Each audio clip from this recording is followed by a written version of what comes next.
hard for me to mess that up, though, because, like, at this point, there's divots in the floor from where my stool sits. That's not what I need. I need this guy. Alright, hide all of that. Undo this.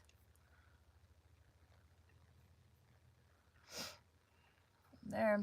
Okay. Let's go. Helicopter.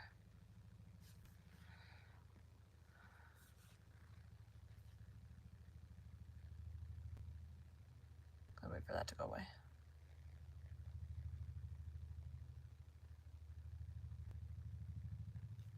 Helicopters are the worst. Like, airplanes, I can usually edit out the noise. Cars, I can usually edit out the noise, except, like, one of my neighbors has a really loud car, and there's a truck somewhere in the neighborhood that's really loud. Helicopters, however, no.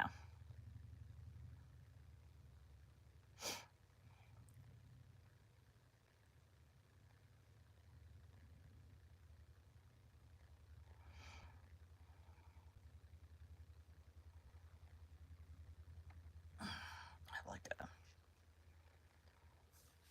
rib or something being funky.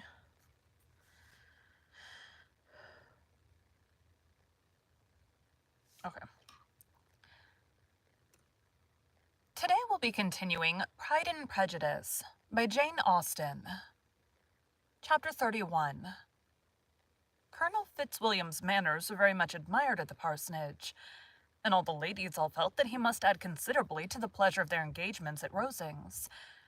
It was some days, however, before they received any invitation thither, for while there were visitors in the house, they could not be necessary, and it was not till Easter Day, almost a week after the gentleman's arrival, that they were honoured by such an attention, and then they were merely asked on leaving church to come there in the evening.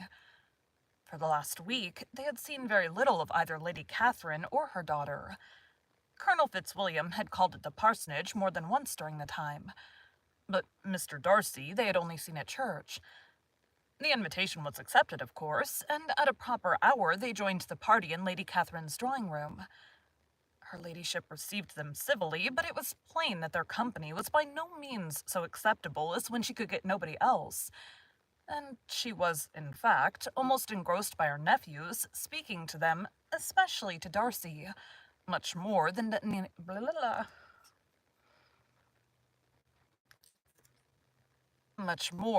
other person in the room. Colonel Fitzwilliam seemed really glad to see them. Anything was a welcome relief to him at Rosings, and Mrs. Collins's pretty friend had, moreover, caught his fancy very much. He now seated himself by her, and talked so agreeably of Kent and Hertfordshire, of travelling and staying at home, of new books and music, that Elizabeth had never been half so well entertained in that room before, and they conversed with so much spirit and flow as to draw the attention of Lady Catherine herself, as well as of Mr. Darcy. His eyes had been soon and repeatedly turned towards them with a look of curiosity, and that her ladyship, after a while, shared the feeling was more openly acknowledged, for she did not scruple to call out.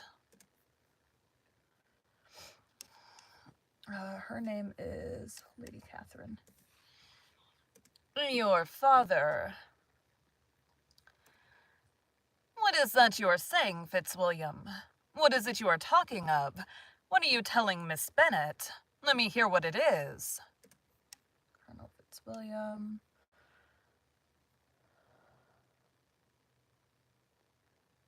I don't think he's talked yet.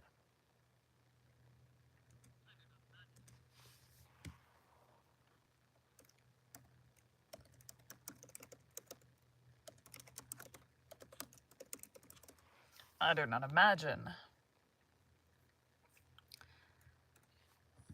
We were talking of music, madame, said he, when no longer able to avoid a reply. Of music? Then pray speak aloud. It is of all subjects my delight. I must have my share in the conversation if you are speaking of music. There are few people in England, I suppose, who have more true enjoyment of music than myself, or a better natural taste. If I had ever learned, I should have been a great proficient, and so would Anne, if her health had allowed her to apply. I am confident that she would have performed delightfully. How does Georgiana get on, Darcy?"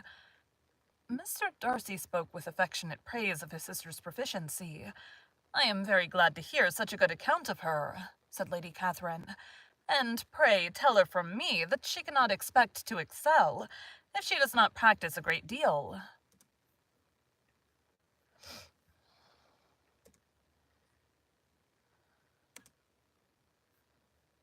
That is not Darcy.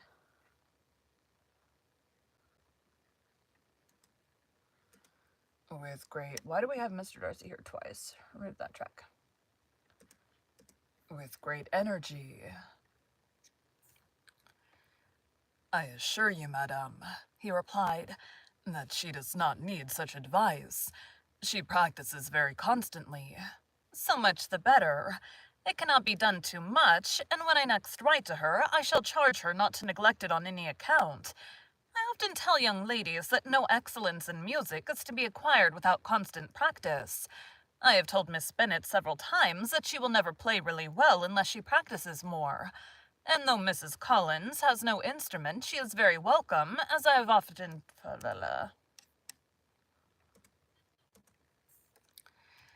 And though Mrs. Collins has no instrument, she is very welcome, as I've often told her to come to Rosings every day and play on the pianoforte in Mrs. Jenkinson's room. She would be in nobody's way, you know, in that part of the house." Mr. Darcy looked a little ashamed of his aunt's ill-breeding and made no answer. When coffee was over, Colonel Fitzwilliam reminded Elizabeth of having promised to play to him. When coffee was over, Colonel Fitzwilliam reminded Elizabeth of having promised to play to him, and she sat down directly to the instrument. He drew a chair near her. Lady Catherine listened to half a song, and then talked as before to her other nephew, till the latter walked away from her, and, moving with his usual deliberation towards the pianoforte, stationed himself so as to command a full view of the fair performer's countenance. Elizabeth saw what he was doing, and at the first convenient pause, turned to him with an arch smile and said, "You mean to frighten me, Mr. Darcy, by coming in all this state to hear me. But I will not be alarmed, though your sister does play so well. There's a stubbornness about me that never can bear to be frightened at the will of others. My courage always rises with every attempt to intimidate me." "I shall not say that you are mistaken," he replied, "because you could not really believe me to entertain any design of alarming you, and I have had the pleasure of your acquaintance long enough to know that you find great enjoyment in occasionally professing opinions, which in fact are not your own." Elizabeth laughed heartily at this picture of herself and said to Colonel Fitzwilliam, "Your cousin will give you a very pretty notion of me and teach you not to believe a word I say. I'm particularly unlucky in meeting with a person so well able to expose my real character, in a part of the world where I had hoped to pass myself off with some degree of credit. Indeed, Mr. Darcy, it is very ungenerous in you to mention all that you knew to my disadvantage in Hertfordshire, and give me leave to say, very impolitic. And give me leave to say, very impolitic, too, for it is provoking me to retaliate, and such things may come out as will shock your relations to hear." "I'm not afraid of you," said he smilingly. "Pray, let me hear Colonel Fitzwilliam." "I do not imagine." "Pray, let me hear what you have to accuse him of," cried Colonel Fitzwilliam. "I should like to know how he behaves among strangers." "You shall hear, then. But prepare for something very dreadful. The first time of my ever seeing him in Hertfordshire, you must know, was at a ball. And at this ball, what do you think he did? He danced only 4 dances. I'm sorry to pain you, but so it was. He danced only 4 dances, though gentlemen were scarce. And to my certain knowledge, more than one young lady was sitting down in want of a partner. Mr. Darcy, you cannot deny the fact. I had not at that time the honor of knowing any lady in the assembly beyond my own party." "True. And nobody can ever be introduced in a ballroom.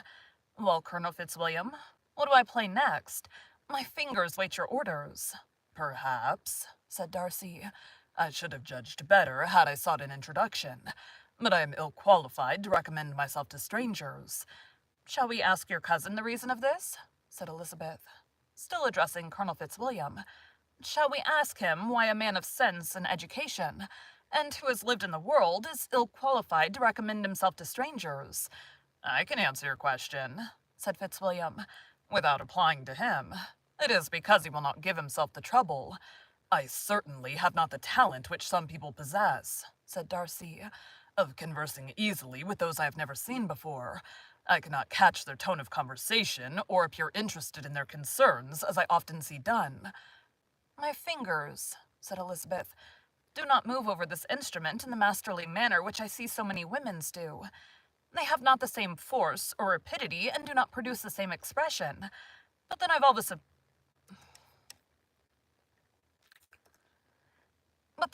supposed it to be my own fault, because I would not take the trouble of practicing. It is not that I do not believe my fingers as capable as any other woman's of superior execution." Darcy smiled and said, "You are perfectly right.